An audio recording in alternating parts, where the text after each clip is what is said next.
Bienvenue sur Le Corner, podcast de l'agence La Source, dédié au sport et au digital. Bonjour à tous, bienvenue pour un nouvel épisode de Le Corner. Aujourd'hui, on est ravis de recevoir Cyril. Salut Cyril. Salut, merci Samuel de me recevoir. Écoute, ravi de t'avoir. Tu peux déjà commencer directement par une petite présentation, ton parcours, ton passé professionnel, personnel. On serait ravis d'en connaître un petit peu plus. Donc je suis Cyril Nardon, je suis père de famille et 4 enfants et entrepreneur depuis un peu plus de 5 ans. Ingénieur de formation, j'ai évolué dans le groupe Altran pendant une douzaine d'années. Où j'ai découvert le métier de consulting chez les clients, en banque dans un premier temps, dans l'automobile, puis dans le ferroviaire. Après, j'ai basculé, on va dire, un peu la bascule, un peu comme la bascule dans le game. J'ai basculé côté sales et business, et un jour l'envie de tout lâcher pour repartir, non pas de zéro, mais en tout cas entreprendre et monter cette aventure de cette startup qu'on a fondée. Ouais, c'est ça intéressant. Et donc toi, du coup, pour que, en quelques mots, décrire ce qu'est Art Design Story, un mélange sport, art, technologie, tu peux en dire un petit peu plus pour ceux qui connaissent pas du tout? Ouais, Art Design Story, c'est un concept qu'on a inventé il y a plus de 4 ans et demi avec toute mon équipe. Raconter des histoires et d'y apposer aussi une de la tech. Un concept de tableau dans un premier temps, tableau physique pour les sportifs qui se voyaient souvent offrir ce tableau-là en fin de carrière ou pour immortaliser un événement, comme une victoire, comme un titre de champion du monde ou autre. Puis après l'envie, quand je suis rentré de Serbie, on avait gagné la confiance de l'Euroleague de basket.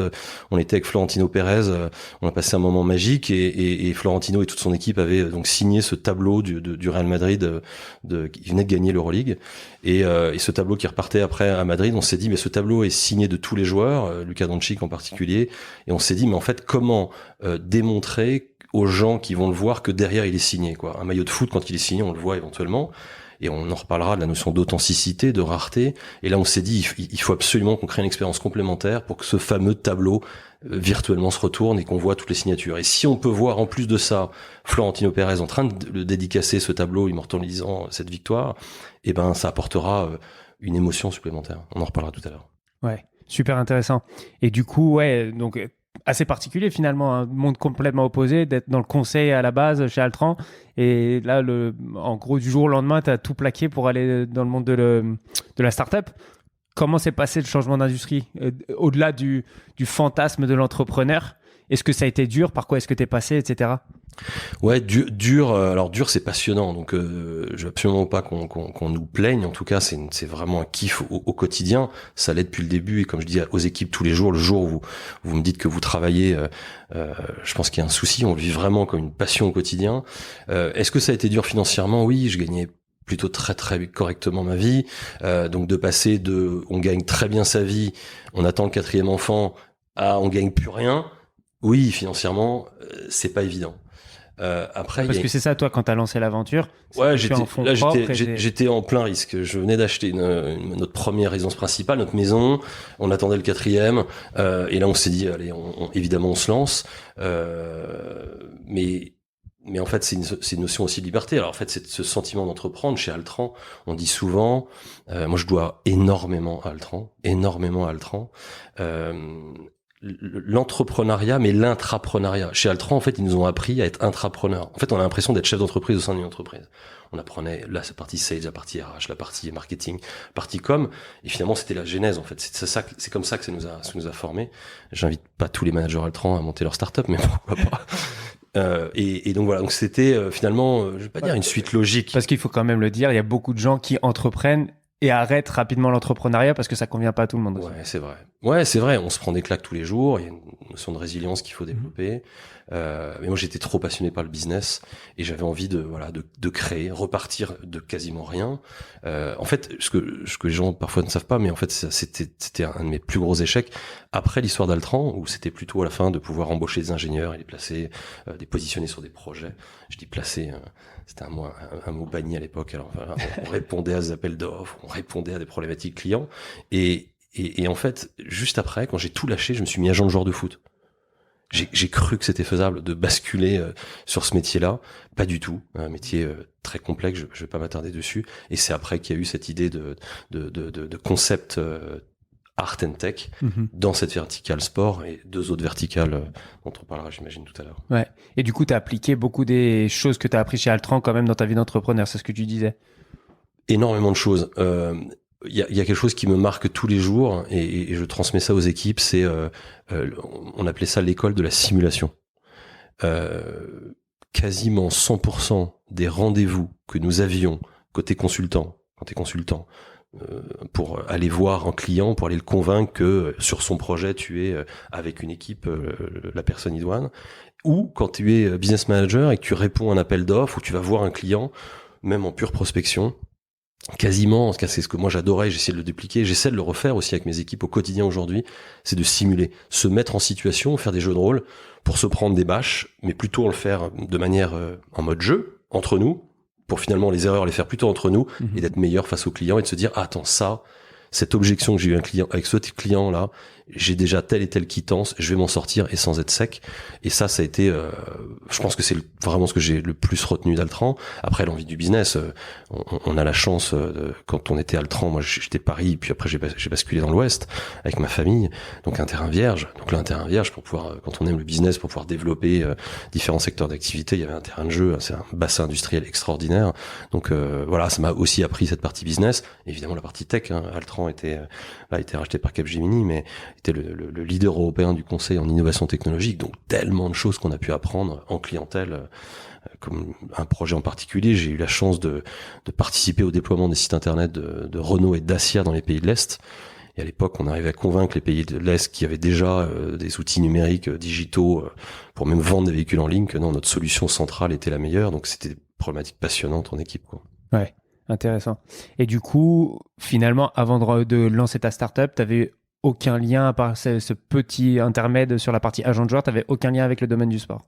Aucun. Moi, je suis le mot opportuniste, c'est quelque chose qui, voilà, quand on aime le business, il faut savoir rebondir, il faut savoir saisir les opportunités. Donc non, j'avais aucun lien au-delà d'habiter à 100 mètres du centre d'entraînement de la Jonelière, même si je suis parisien, fan du PSG depuis tout petit et de Phil Collins en particulier. C'était non, j'avais pas de lien. Après, la vie a fait que par des rencontres, j'ai pu rencontrer un avocat nantais qui s'appelle Afif Mchongama, qui m'a donné cette chance folle de pouvoir voilà, accélérer, puisqu'il travaillait avec des très très grands joueurs français, mais pas que. Et derrière, j'ai aussi rencontré, qui sont devenus des amis, des anciens joueurs, Nicolas Wadek, Patrice Loco, Jafet Endoram, qui m'ont montré voilà, le chemin qu'ils ont parcouru et surtout les besoins qu'il y avait, en fait, l'après-carrière, sur lequel il y avait pour moi un terrain de jeu énorme pour ces gens-là, appliqué à ces gens-là. Et le tableau, il vient de demain Samuel, je crois que ton frère, si je dis pas de bêtises, est sportif professionnel. Bah, quand il aura 80 ans et que ses petits-enfants lui diront papy, il paraît que t'as été footballeur professionnel, que t'as joué aux États-Unis. Ben moi je préfère qu'ils puissent dire va dans le salon, il y a un tableau, tu peux le scanner, t'as plein de souvenirs, t'as plein de messages de potes qui arrivent toutes les semaines, t'as Papy Deschamps qui a envoyé un petit selfie, que lui dire va sur Google mon chéri, tape mon nom, peut-être qu'il restera quelque chose. Et c'est comme ça qu'on a voulu voilà, concevoir ce concept de tableau connecté et en réalité augmentée maintenant, qui est notre dernière innovation. Super. Et donc ouais, là on commence à comprendre un petit peu plus la vision derrière Art Design Story. Quelle est ta typologie de clients? Quels sont le type d'organisation avec lesquelles tu bosses? Et quelle est ta manière un petit peu commerciale de l'approcher? On avait eu cette conversation en off super intéressante. Curieux de savoir comment toi tu navigues justement à quoi ressemble ton paysage, ton écosystème sportif. Ça a démarré dans le sport, il y a 4 ans et demi, clairement dans le sport, et le sport de haut niveau. La stratégie était une stratégie top-down. On a pensé avec l'équipe qu'il était peut-être plus compliqué d'atteindre Neymar, le roi du Maroc, Georges Weah ou Pelé ou Maradona. Mais en tout cas, on s'est dit, si on les atteint en tant que client, ou en tout cas, ou l'entourage de ces clients-là, il sera plus facile de pouvoir aller sur des offres down, c'est-à-dire top-down, merchandising, poster, tableau connecté, et toutes les problématiques, toutes les fonctionnalités aujourd'hui qu'on déploie. Ça a été long, mais on a en tout cas quelques succès. Donc la typologie de nos clients dans le sport, première verticale. La deuxième verticale, qui est la branche santé, on a été 2 années de suite au CES de Las Vegas, notamment, nous avons été nominés pour présenter notre offre, puisqu'ils se sont rendus compte que finalement ça peut toucher tout le monde, hein. On nous dit souvent, mais on aimerait tous avoir un arbre généalogique de l'ensemble de nos parents, grands-parents, petits-enfants et autres, et d'avoir le même concept, donc ça s'applique à tout le monde, et en particulier dans le domaine de la santé, où tu peux faire de la réminiscence de souvenirs pour patients Alzheimer, puisque le contenu associé à chaque zone est évolutif. Les clients sont autonomes pour pouvoir modifier le contenu, planifier le contenu, évidemment avec toute la notion de data derrière. Donc ça, c'est la branche santé. Troisième branche, la branche tourisme, qui est toute récente pour nous, l'e-tourisme, la culture, le patrimoine.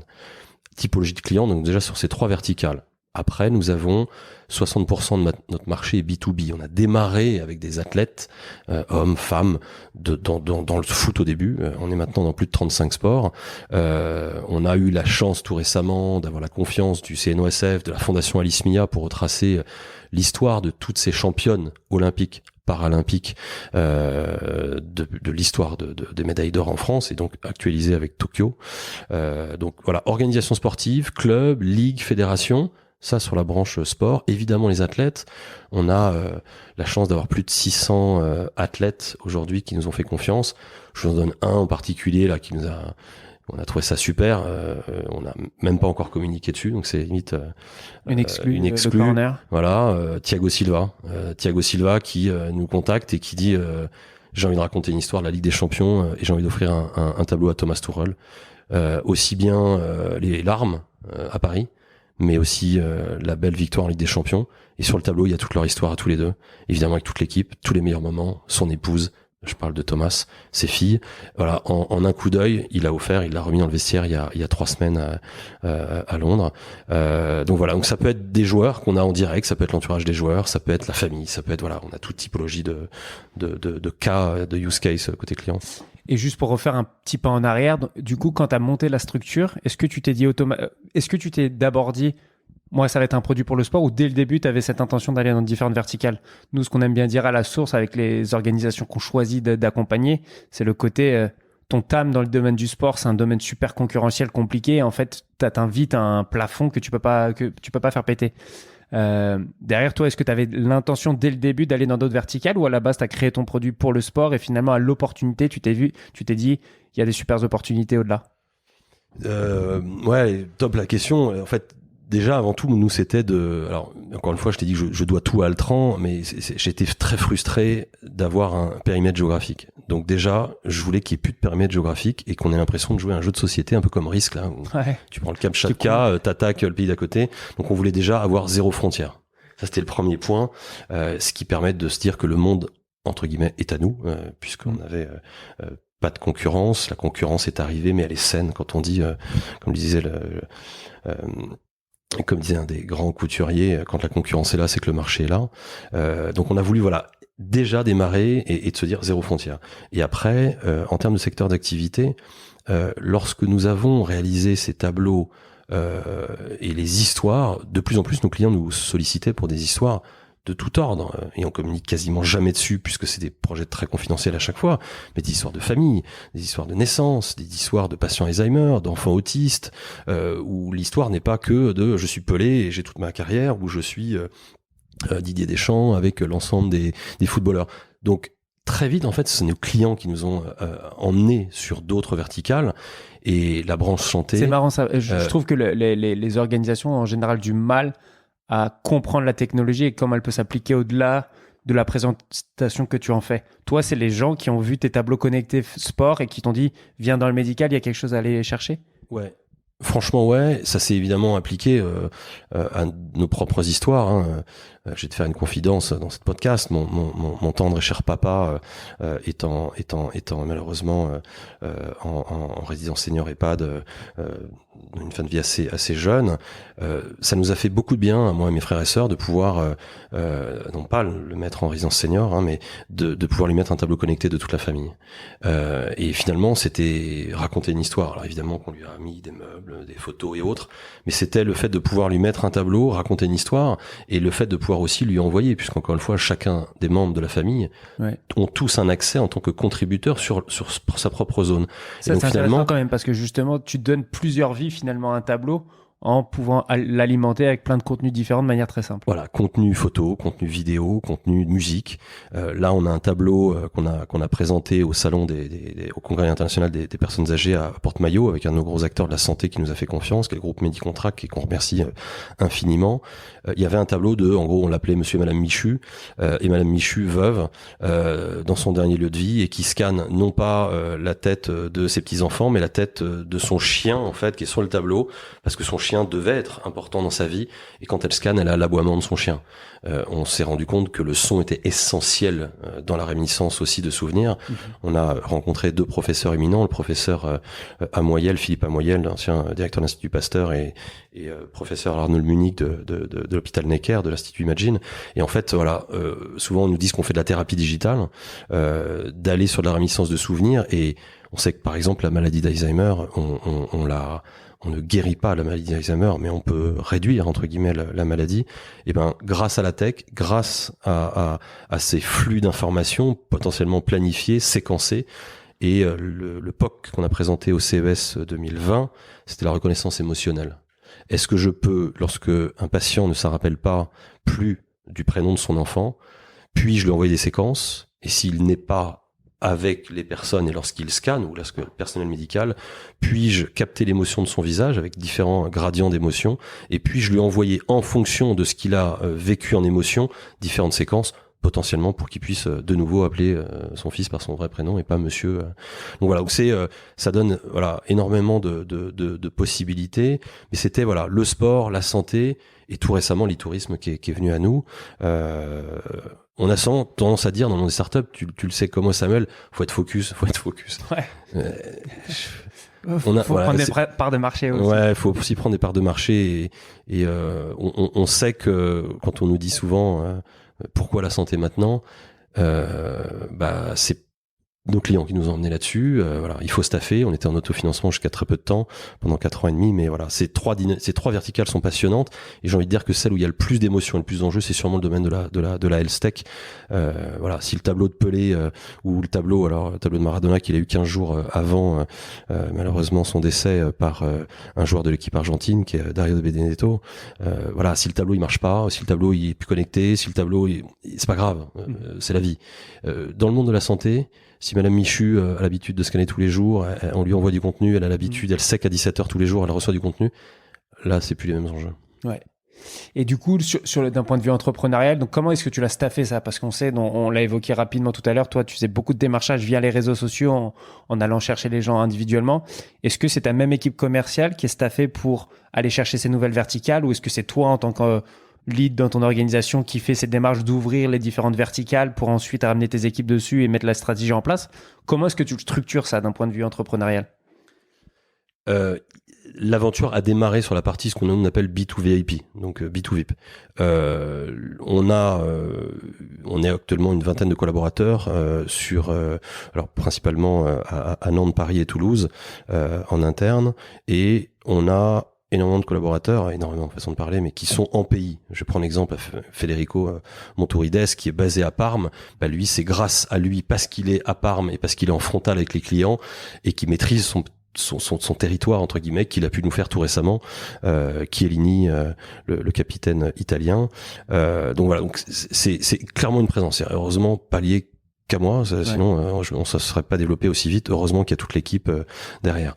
La partie B2B, c'est quelque chose qui est quand même assez récent, même si ça représente 60% de notre chiffre d'affaires aujourd'hui. La verticale santé, oui, c'est plus moi qui l'ai drivé, mais évidemment parce qu'on a une équipe, parce qu'on arrive à faire des POC à une vitesse de la lumière avec l'équipe. Donc c'est parce qu'il y a l'équipe derrière. Donc cette branche-là et l'e-tourisme, voilà, ça a été un travail d'équipe avec l'ensemble des collaborateurs. C'est clairement pas tout seul. Et pour répondre à ta question sur le développement, les réseaux sociaux évidemment nous permettent un accélérateur de dingue. Et puis une des innovations qu'on a sorties il y a 1 an, qui est ce qu'on appelle la VIP Art Zone, qui permet par exemple à Chiellini, ou je prends l'exemple de Taffarel qui a gagné la Coupe du Monde en 94, il y a une fonctionnalité qui permet à n'importe quel personne d'envoyer un selfie vidéo directement en temps réel sur le tableau à l'autre bout du monde de quelqu'un.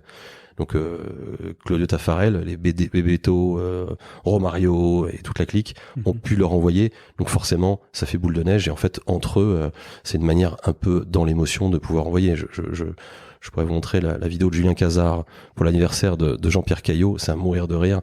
Donc maintenant, on est ravis de voir que ça devient un véritable média, un peu comme des startups comme Cameo et Memo, où c'est dans l'autre sens. C'est les stars qui envoient un selfie vidéo pour l'anniversaire d'eux.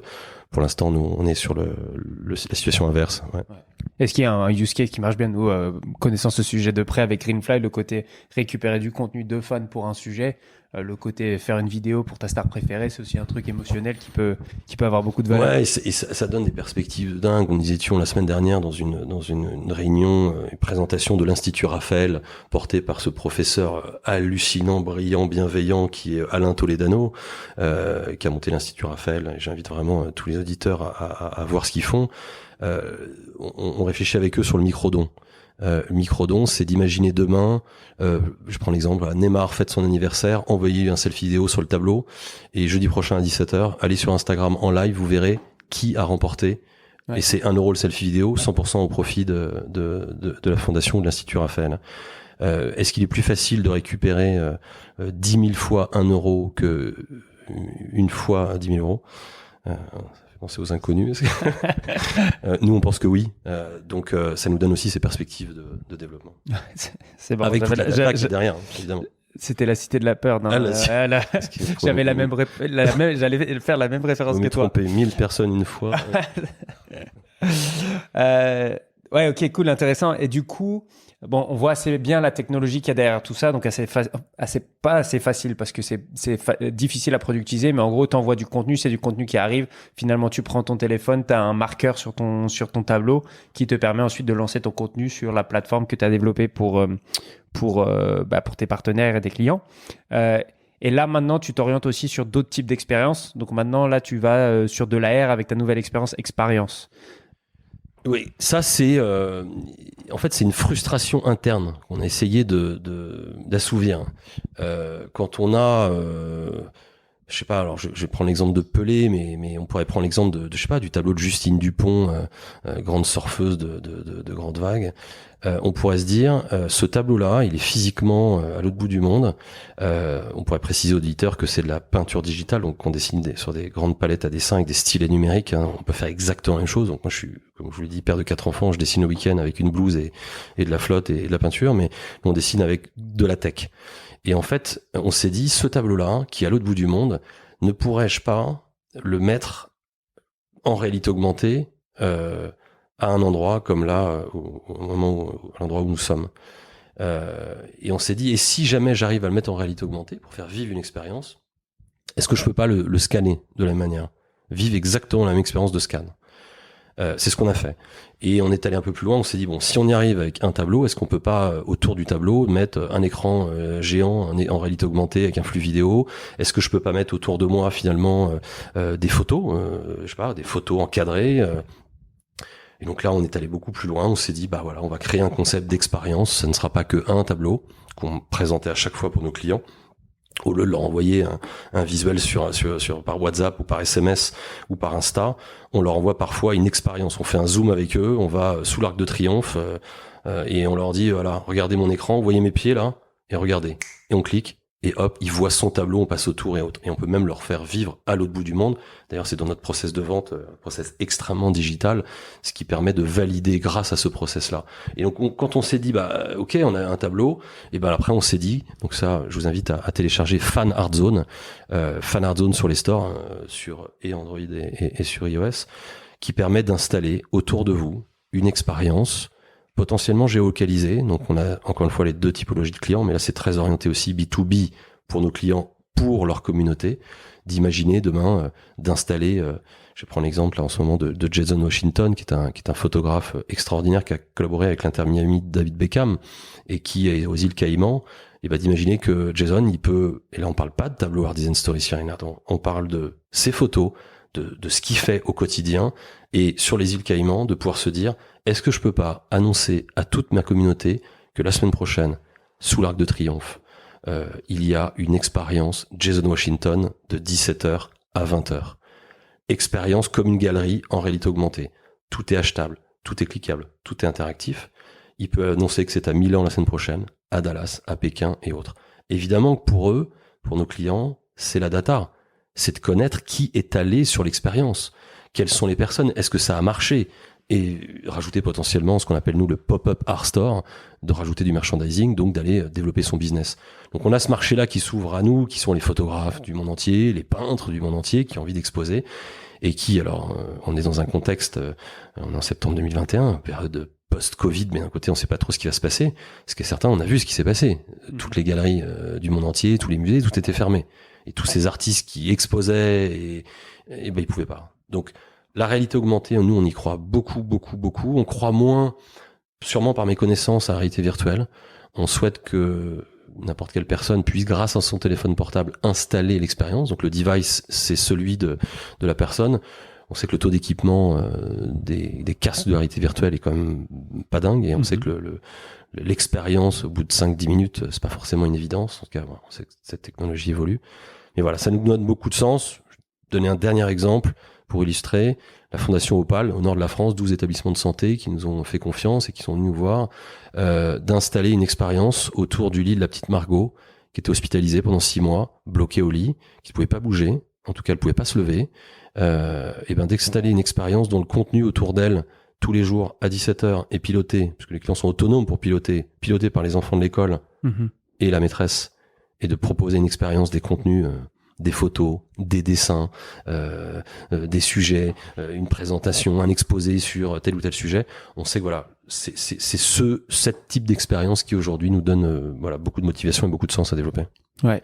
Et j'imagine que cette exposition et ces capacités-là sont aussi dans ton parcours entrepreneurial, le fait de vouloir passer d'une structure autofinancée à être potentiellement sur une recherche de fonds maintenant. 4 ans et demi d'autofinancement, c'était voulu, on a tendance à dire, et encore une fois, j'ai aucune critique par rapport à tous les incubateurs, les accélérateurs, parce que sur plein de business, c'est nécessaire.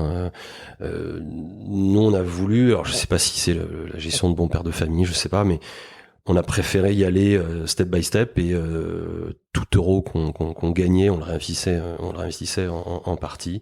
Donc ouais, c'est 4 ans et demi d'autofinancement. Là, on sait que on voulait et on veut sur ces différentes verticales, parce qu'on a une équipe qui reste quand même réduite. On a des enjeux qui sont forts, toute la partie de POC, reconnaissance émotionnelle, reconnaissance faciale, ce qui fait que voilà, sur des enjeux technologiques, sur de la compétence, et puis le monde est grand en fait. L'émotion est universelle, ça on l'a compris très vite. Ouais. Donc le concept peut se déployer, je pense partout. Mais voilà, après il faut des hommes, des femmes sur voilà toutes les verticales métiers classiques, que ça soit sales, que ça soit marketing, tout ça, que ça soit grosse tech. Et puis un sujet qui est pour nous notre prochain enjeu, même si on avait déjà commencé à travailler dessus, qui est la partie NFT et blockchain. Ouais. Voilà, le tableau de Didier Deschamps qu'il a reçu après la Coupe du Monde. Il y a sa puce à l'arrière NFC qui permet de scanner et d'avoir le certificat d'authenticité qui prouve que c'est son tableau et pas celui d'à côté. Et on sait que là, on voit les enjeux, notamment aux US, sur la partie NFT qui nous donnent des perspectives assez sympas, je pense. Parce qu'on allait y arriver naturellement. Finalement, ton concept derrière est effectivement très proche de cet achat, soit de biens virtuels, soit de positionnement virtuel dans un endroit, qui peut être aussi une méthode de monétisation. Tu peux aussi bien monétiser le contenu qu'un lieu de différentes manières. Ça allait être ma question du coup sur le sujet NFT. C'est là-dessus aussi où il y a de l'intérêt investisseur et une des raisons pour laquelle tu lèves. Ouais, on sait que toujours en termes d'expérience client, si on s'inspire beaucoup des codes du luxe, énormément des codes du luxe. Il y a pour moi quand même encore une longueur d'avance dans le domaine du luxe par rapport au sport sur cette verticale-là. Les deux sont en train de se rejoindre, et on le voit au CES il y a 2 ans, toutes les grandes maisons étaient là. Je parle de grandes maisons françaises et pas que ça soit. C'est intéressant, ça, tu vois, parce que moi, après, avec moi, grosse connaissance du milieu du sport, petite connaissance du milieu du luxe. Le luxe, toi, tu trouves qu'il est en avance sur le marché du sport en termes d'innovation, de productisation, de modèles SaaS plateforme, etc. dans ses contours? Alors, ce n'est que mon humble avis. J'ai pas une vue 360 degrés sur la question, mais en tout cas, par notre petite expérience, si on prend l'authenticité et la rareté, On va le retrouver beaucoup plus dans le monde du luxe. Et donc, qui dit authenticité, rareté, et on rajoute la dose émotion, le luxe, ça fait déjà bien longtemps qu'ils ont été obligés de faire en sorte de prouver que tel sac à main, telle chaussure, telle chose, etc. Est certifié conforme. On le voit dans le sport, on le voit sur des clubs. Je prends l'exemple du FC Nantes qui a lancé ses premiers maillots NFT. Pour moi, il y a un retard. Mais quand je jouais au CES, on avait été frappé il y a 2 ans. Je vais prendre l'exemple de la France. Alors, peut-être que c'est un marché peut-être trop particulier, ou le CES, mais il y avait peu, voire pas, de startups Sportec au CES. Ouais. Et notamment de la French Tech. Si je dis pas de bêtises, peut-être que je dis une bêtise, en tout cas, je pense nous étions, et on était très fiers de la représenter, nous étions les seuls. Côté du luxe, waouh. Et je parle même des clients qui, eux, arpentaient tous les couloirs. Groupe LVMH. Et un grand merci de leur confiance, parce que ils sont venus nous voir 2 années de suite au CES et on a gagné leur confiance sur le départ de Ian Rogers, le CDO, qui est parti, et il a pu vivre une expérience de tableau connecté et d'expérience réalité augmentée lorsqu'il a quitté le groupe, tout en restant, d'après ce que j'ai compris aussi, très très proche de la direction. Donc ouais, à mes yeux, le luxe a une longueur d'avance. Alors nous, on essaie de se rapprocher d'un positionnement luxe sur le concept de tableau. On s'inspire des codes, la notion d'NFT, la notion d'authenticité et la réalité augmentée. Si demain je te dis que ton tableau de famille, de toute l'histoire de ta famille, tu l'as physiquement chez toi, mais ne l'aurais-tu pas aussi potentiellement en un exemplaire dans ta poche? Et quand tu vois des gens, tu as envie de leur partager, tu leur partages en réalité augmentée. C'est-à-dire que tu l'installes à 1 mètre de toi, mais il va te suivre. Ouais. Et les gens vont le voir, certes, à travers un filtre qui est ton téléphone portable, ou si tu as une tablette, tu le verras de manière un peu plus grande, mais tu pourras vivre la même expérience. Nous, on croit à cette notion d'émotion et de partage. Donc voilà, est-ce que je préfère avoir un tableau de famille dans ma maison de vacances ou de l'avoir continuellement à côté de moi? Et si on me dit que demain, le fan, il a le tableau de Kylian Mbappé à côté de lui, toujours en réalité augmentée, mais pour le scanner, il faut qu'il l'installe en AR pour vivre une expérience. Voilà. Donc, et créer de la rareté avec la NFC là-dessus peut être un vecteur de... Il y a je prends un gros marché de se dire demain, dans l'expérience La Source, c'est seulement l'expérience La Source où vous verrez le tableau NFT de Pelé, et c'est que dans cette expérience-là. Et comme par hasard, hein, tu auras ton partenaire qui mettra au sol un logo, et là avec toute la partie monétisation, publicité, etc. quoi. On n'est pas encore à ce reach-là à côté de La Source. Je vais te faire un cadeau à la fin. Dans 6 mois. Ok, et juste pour notre audience aussi, il y a ce sujet LVMH et qui est génial pour un entrepreneur ayant commencé dans le sport à réussir à tacler une marque aussi grosse parce que c'est vraiment pas facile. Et par contre, tu as aussi des beaux projets qui arrivent, si je dis pas de bêtises, avec le CIO. Ouais, on a eu la confiance. On a une de mes plus belles rencontres, c'est Guy Dru. Quelle chance de le rencontrer. Alors, j'ai l'impression d'être un petit enfant avec l'équipe à chaque fois quand on le voit, qui nous raconte son histoire. Il a un parcours de dingue, champion olympique 76 avec voilà, son rôle majeur au CIO. Et donc voilà, on était très très fiers de gagner sa confiance au CIO pour Thomas Barr. Voilà, on part au CIO à Lausanne dans quelques jours pour continuer à raconter des histoires et surtout avec des perspectives de raconter. Alors je peux pas tout raconter là, mais voilà, on réfléchit beaucoup et on travaille beaucoup sur des parcours touristiques, des parcours européens, raconter l'histoire de l'olympisme sur un thème qui est l'héritage. Quand on prend les JO d'Albertville, il y avait un héritage qui était, les enjeux étaient surtout de faire des beaux JO, mais l'héritage était matériel, pardon. Donc voilà, la piste de bobsleigh, les différentes autoroutes ou voilà.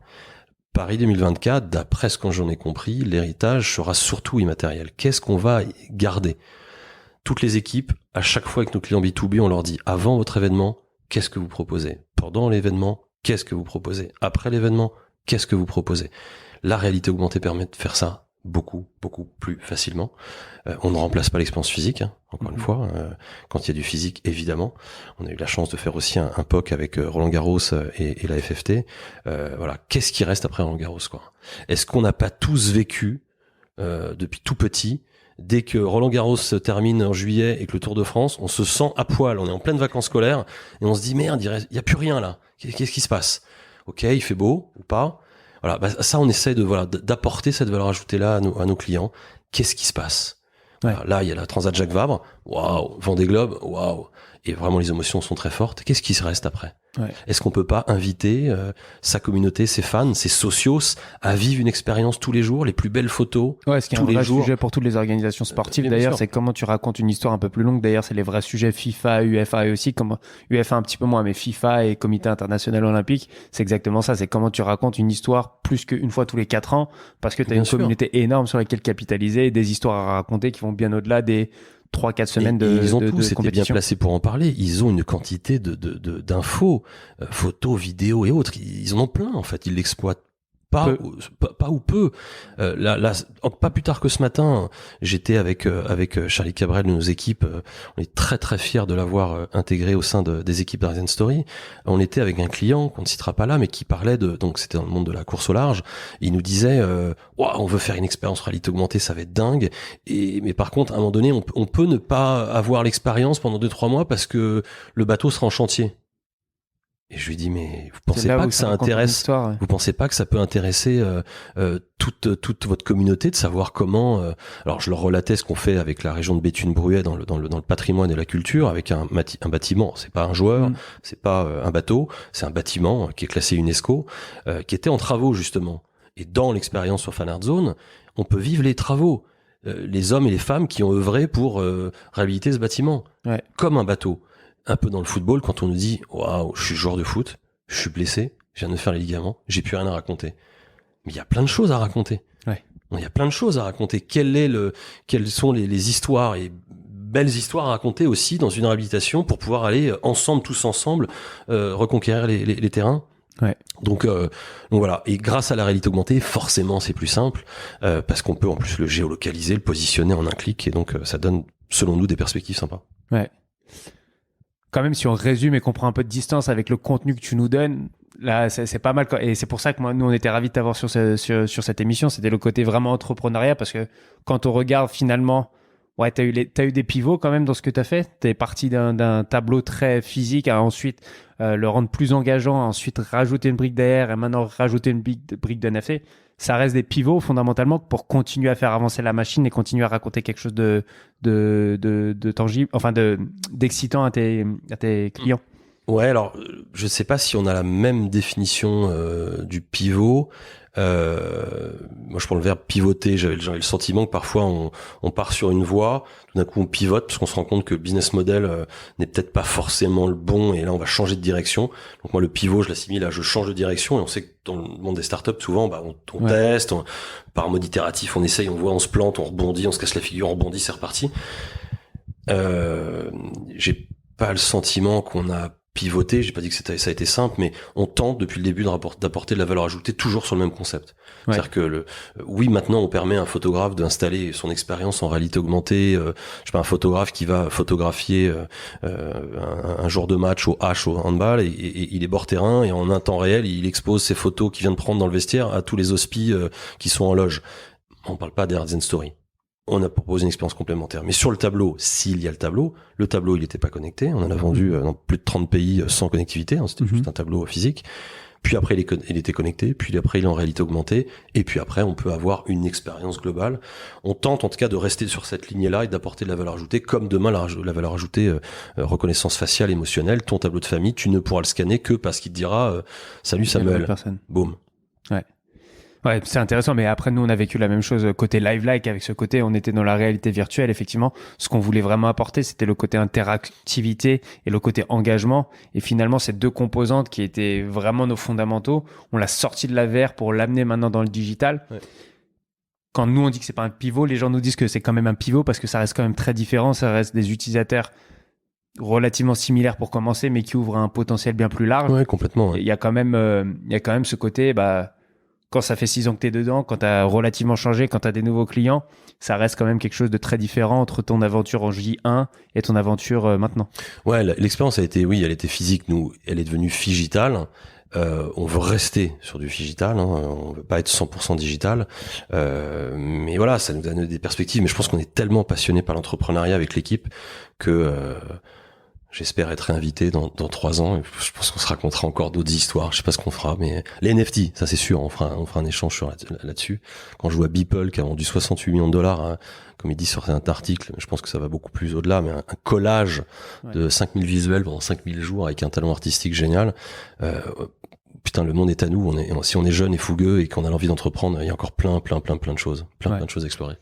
Et pour finir un petit peu, toi, qu'est-ce que tu conseillerais justement à notre audience qui est très jeune, entrepreneuriale, etc. Qu'est-ce qui fait un bon entrepreneur? Qu'est-ce que tu pourrais tu vas conseiller, toi, de ton côté De nous envoyer leur CV à cyril@artdesign-story.fr ou hello@artdesign-story.fr. Donc je rigole, pas que d'ailleurs. Non, mais il y a, on est en France. Si je prends la France, on a une chance extraordinaire. On a quand même beaucoup d'accompagnement. Nous, on a pris la voie autofinancement parce que on a réussi tout. Ben, on a réussi. On avait des sources de financement tout de suite via ce qu'on vendait, mais voilà, on est dans un pays quand même, on a beaucoup de chance, on peut entreprendre. Il y a tout un écosystème d'incubateurs, d'accélérateurs. Je prends l'exemple de la BPI aussi, qui nous a, nous, accompagnés sur l'assurance export. Un jour, l'assurance export BPI nous dit « Ah, vous voulez aller sur les États-Unis ?» Ouais, c'était un peu un rêve, un peu comme au risque. Là, on n'avait pas encore la carte risque États-Unis. Bah, si vous voulez, on vous accompagne pour aller développer l'activité là-bas. On va vous donner de l'argent, mais en fait, vous allez le rembourser dans X années quand vous aurez développé votre activité. Non, mais nous, c'était sur ça. De l'assurance export, c'était un des concepts extraordinaires. Donc voilà, toute l'audience. Lancez-vous, engagez-vous, mais vous pouvez ne pas vous engager que post-études, hein, quel que soit le niveau de vos études. Vous pouvez le faire très jeune. Voilà, c'est pas l'école qui nous a dicté les codes, ouais. Comme le disait. Oh, les références, on est sûr. Comme le disait, comme elle s'appelle, Diams. Ouais, je trouve qu'en fait, on en a beaucoup parlé avec les équipes, l'auto-formation. Aujourd'hui, à la différence, Samuel, quand on avait 15-20 ans, ouais. Là on écoute Mathieu Stéphanie, on écoute Grossmaker, on écoute La Source, on se prend des histoires, des références, des tips qui nous permettent de pouvoir se lancer beaucoup plus facilement qu'on ne pouvait il y a quelques années. Donc lancez-vous et le risque il est quand même faible. Hein. Ouais. Lancez-vous avec une maison et 4 enfants, vous verrez. Je vous encourage tous à essayer de le faire. Rajouter un peu de complexité. Ouais, oui. Mais c'est marrant parce que justement par rapport au début du podcast, le côté toi t'as quand même pris beaucoup de choses de ta vie d'avant finalement en étant employé d'une grosse structure. Je trouvais ça intéressant parce que c'est vrai qu'il y a beaucoup de gens qui se lancent très rapidement et c'est vrai que moi avant de lancer La Source, j'ai mis 10 ans avant de lancer La Source quand même pour comprendre le paysage dans lequel j'étais. Alors, tu as toutes les super histoires enfin, Zuckerberg, etc. Ils n'ont pas fini les études. Très bien, mais le fait est quand même qu'il y a un peu de compétences qui s'acquièrent sur le terrain et qu'il y a peut-être des étapes à avoir. Je sais pas. Je dis peut-être trop souvent que je ne crois plus aux études. Aussi parce que j'ai eu un parcours scolaire un peu chaotique et j'ai dû bosser beaucoup pour tenter d'y arriver. Mais j'étais vraiment voilà, c'était pas évident. Mais d'un côté, voilà, avec mes 4 enfants, je me pose des vraies questions tous les jours. À quel rythme, voilà, à quel moment, jusqu'où faut les emmener, ou est-ce qu'il faut les laisser vivre leur aventure. Je crois moins aux études peut-être que avant. Là aujourd'hui, t'as envie de te lancer à l'âge de 15 ans, lancer ton business. T'es dans un monde d'internet où tu peux aller très vite et il y a beaucoup moins de cette génération qui est complètement flippante, qui est la génération Z, et puis la prochaine, je crois que c'est l'alpha, je crois avoir compris ça. Ils sont dingues. Eux, c'est tout de suite. Donc, celui qui a envie d'entreprendre, il se pose beaucoup moins de questions qu'on se posait à l'époque, quoi. Ouais. Donc, non, aux auditeurs, foncez, donnez du sens à ce que vous faites. Ouais. Nous, on essaie le sens, l'impact. On a une promesse au sein de la startup qui est émue ou remboursée. On veut avoir du sens, on veut avoir de l'impact avec un grand I.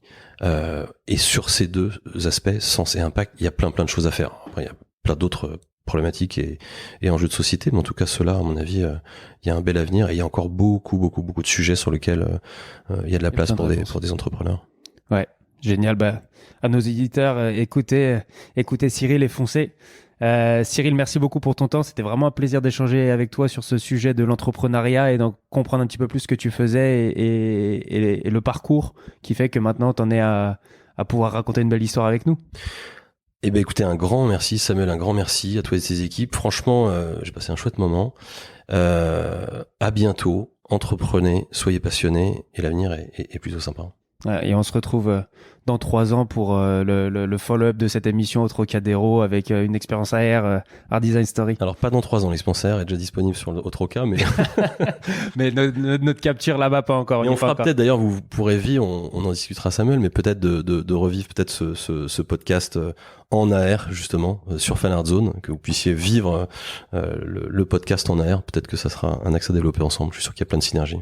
Canon. Un grand plaisir. En tout cas, comme d'habitude, merci de nous avoir suivis aujourd'hui. N'hésitez pas à venir liker, partager, en parler autour de vous. Et merci pour votre fidélité, comme d'habitude. À bientôt, Cyril. Merci beaucoup, Samuel. À bientôt. Le corner.